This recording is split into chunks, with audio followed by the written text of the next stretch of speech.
Hey squad, how are you doing?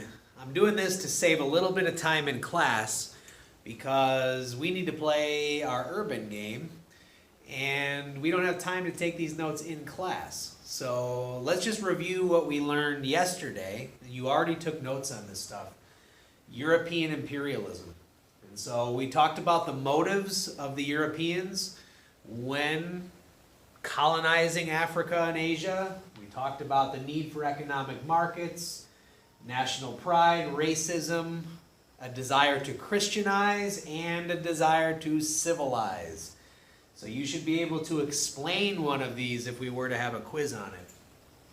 We talked about the racism that existed in Europe at the time and social Darwinism, classifying races of people, and kind of how that informed the Europeans' decision-making in this time period.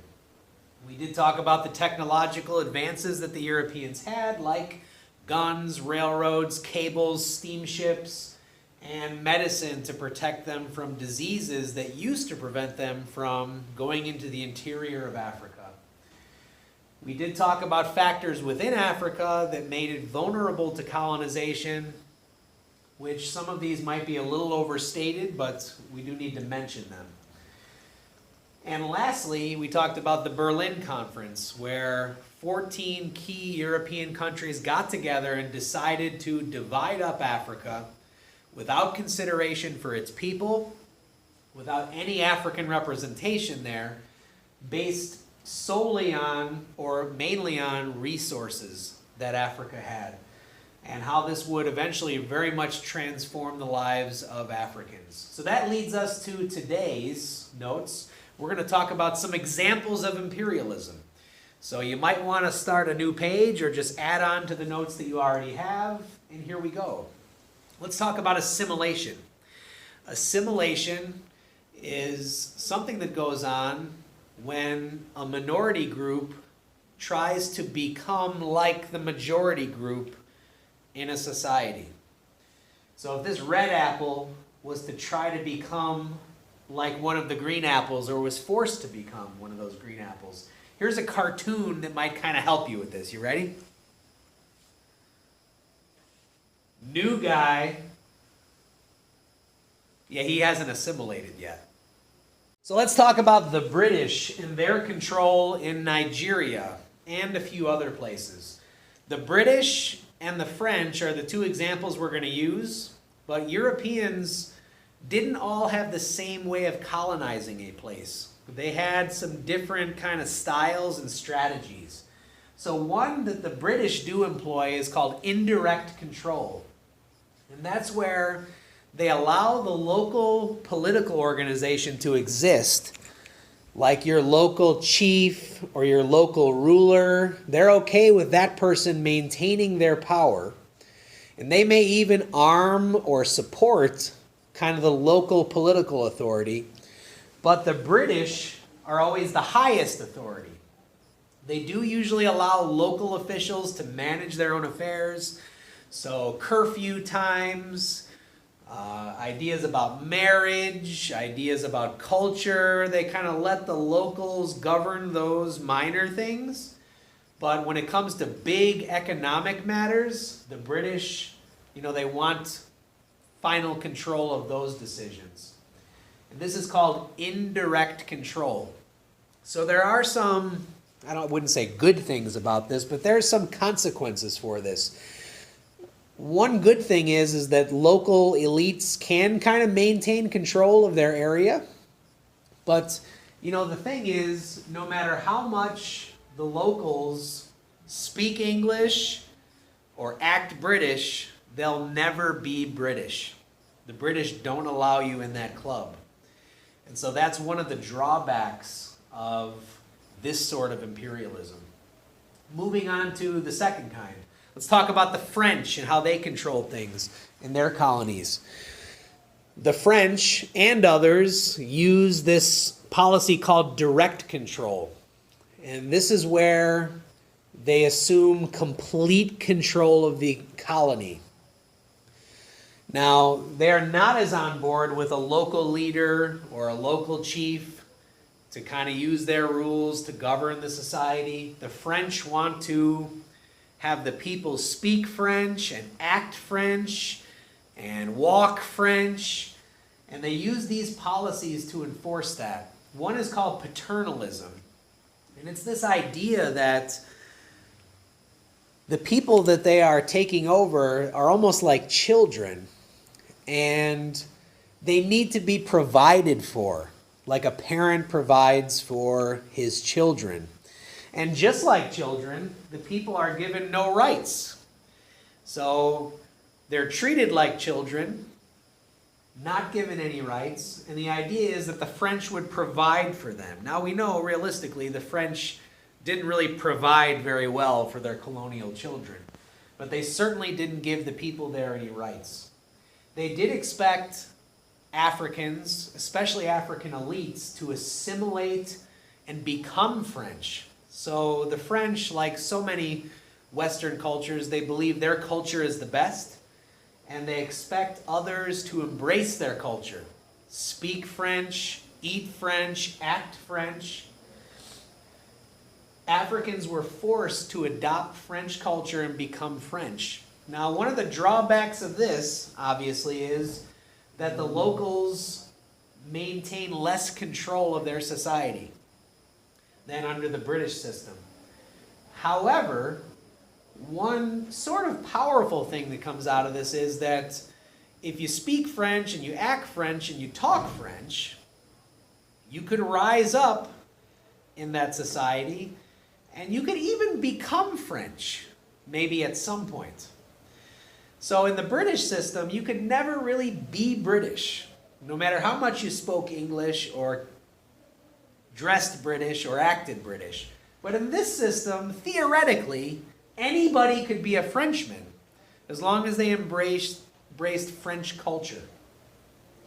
In reality, of course, the French, like most Western civilizations at this time, were entirely racist. And, this overall was not a good system either for Africans. But certainly there is a difference between direct and indirect control. Let's talk about resistance.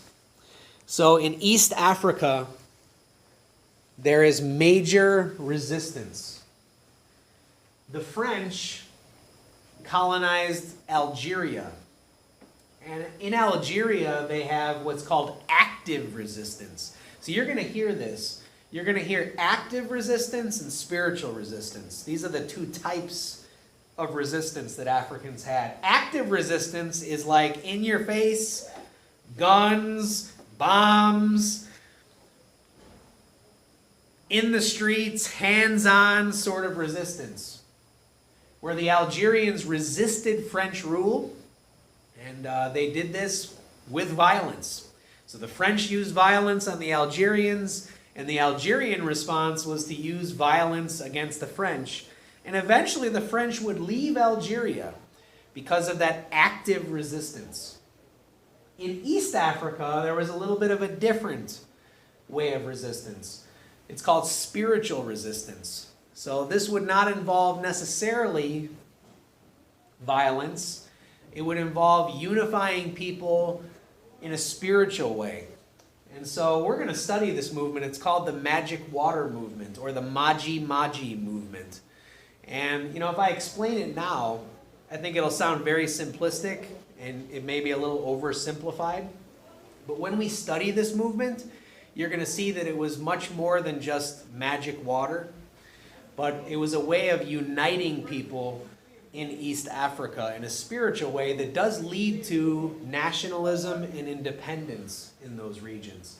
But just make sure you understand the difference between active resistance and spiritual resistance. Let's talk about this guy, Menelik II. Menelik II is the emperor of Ethiopia in the late 1800s. And in Ethiopia, the emperor or the ruler claims to be a descendant of King Solomon from the Bible and the Queen of Sheba. So the emperor of Ethiopia claims that royal heritage going back 3,000 years. And some of the lineages might be a little sketchy, but certainly they have a very powerful emperor. And Ethiopia was caught in the middle of this game. The Europeans are coming in. Italy especially wants to take over Ethiopia. And this guy managed to keep his people free of the Europeans. And here's how he did it. In Ethiopia, they had a successful active resistance. So Menelik II used these strategies to beat the Europeans. He finessed the Italians, the French, and the British against each other. So this is the one way that he could win. He had to secure weapons from the Europeans so that he could have a successful resistance movement. And the Italians were doing some shady business with him.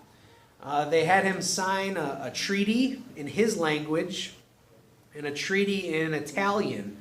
And the two treaties said different things. And the Italians were trying to, basically take over his country using treaties to do that. Menelik wasn't having this. And the Italians end up putting their troops in Eritrea, which is this area just north of Ethiopia, and securing weapons from the French and the Russians. Menelik successfully fights off the Europeans. In 1896, at the Battle of Ottawa, he defeated the Italians and he kept his country free from the Italians. This is the only time that an African army defeats a European army on African soil in this time period. And so this was a huge moment for Africans and people of color. You have Ethiopia beating Italy on the battlefield, and it was a very embarrassing loss for the Italians.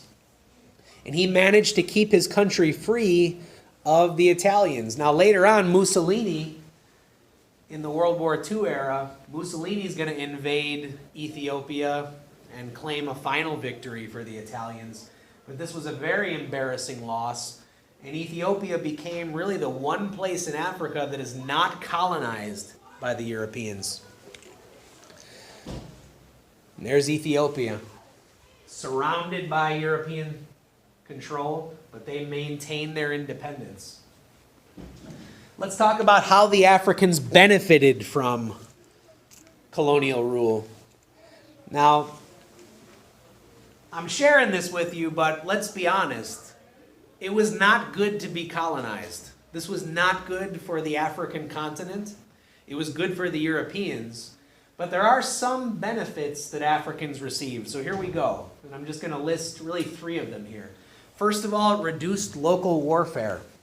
So we know that Africans, like Europeans, like Native Americans, like people in Asia, they had local warfare with one another. And this is nothing unusual, but because the Europeans come in and take over, that local warfare was reduced.